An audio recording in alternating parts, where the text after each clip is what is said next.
Music. We hear it every day, hanging out in the car, walking along the street, hanging out with friends and movies, on television. Well, what about making it in school, either singing or instrumental? The claim of my speech is basically music in public schools will better students' education. The reasons behind this is because music creates commitment and motivation in students, and also with music, students will achieve more in other fields. Music is important to me because I would not be here if it wasn't for it. I would not be as motivated as I am. I would not be getting the grades that I would be. The first point is music creates commitment and motivation in students. According to Dr. Francis Rasher, in 2008, students will finish high school and go on to college when they learn music in school. Roger H. Brown, who is the president of the Berklee College of Music, said in 2008 also, doing well finds something to give them, the students, energy to do well and learn. So students will be more motivated to stick with something. Music is different than joining a club because you learn things about besides having fun, and also you learn things.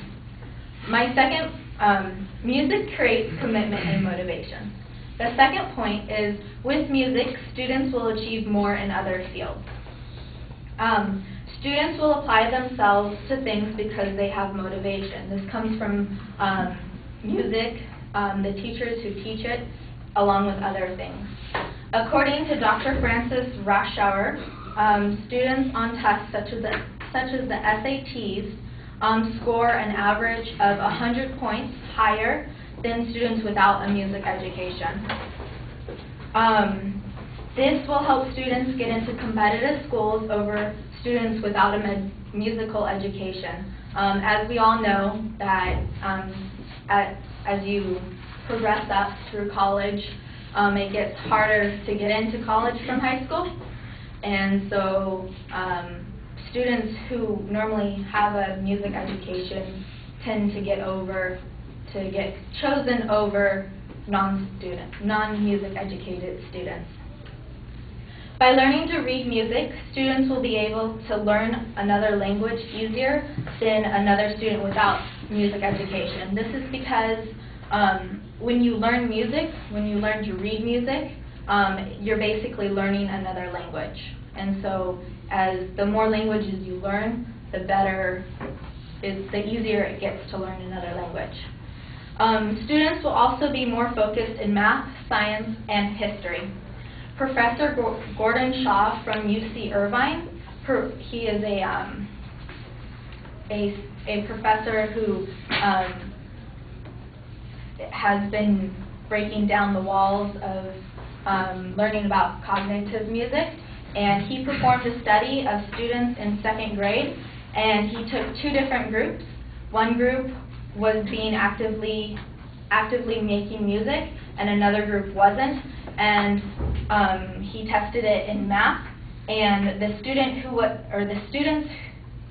were making music actually excelled from second grade to sixth grade math in a matter of a few months. So basically, music in public schools will better students' educations. Music creates commitment and motivation in students, and with music, students will achieve more in other fields. And that is all.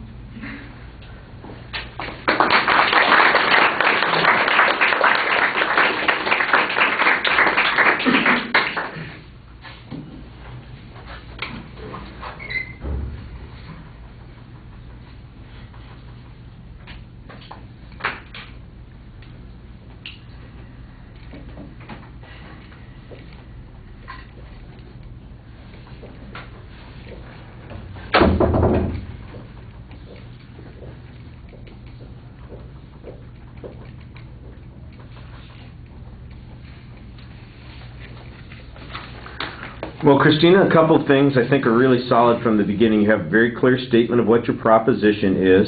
There's a pretty good preview at the beginning, although it sounds at the beginning like you've got 2 points. When you're summarizing, it sounds like you had 3.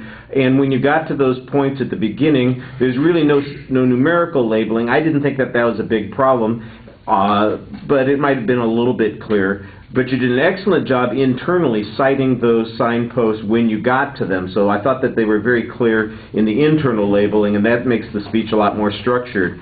You explained the concepts pretty clearly. You use your personal experience as a way of giving yourself some credibility. I think that's fine.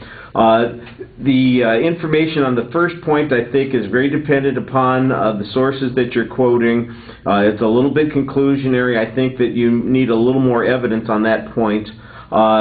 You had a little bit more statistical information on the second point. The math study that you mentioned at the end that was done by the UC Irvine professor, it's a little vague in the way it's referenced, what the amount of time was, how much better they did, what kind of music they listened to. I think that you could probably get a little bit more detail into that.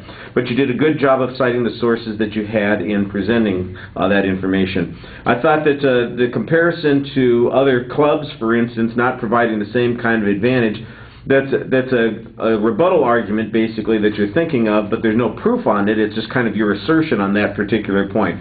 The same thing with the argument on language learning. There's no expert that says this. There's no example of somebody who does this. There's the hypothetical, well, learning music is like learning another language, and then you make the inference there, and I'm not sure that that's as strong evidence and a warrant as you would like to have. At the end of the speech, you kind of, like I said, it seemed like you had an extra point that you were making, and you needed a little bit more graceful exit there at the end, rather than, like we talked about the other night, the Porky Pig exit, and that's it. All right. Thank you.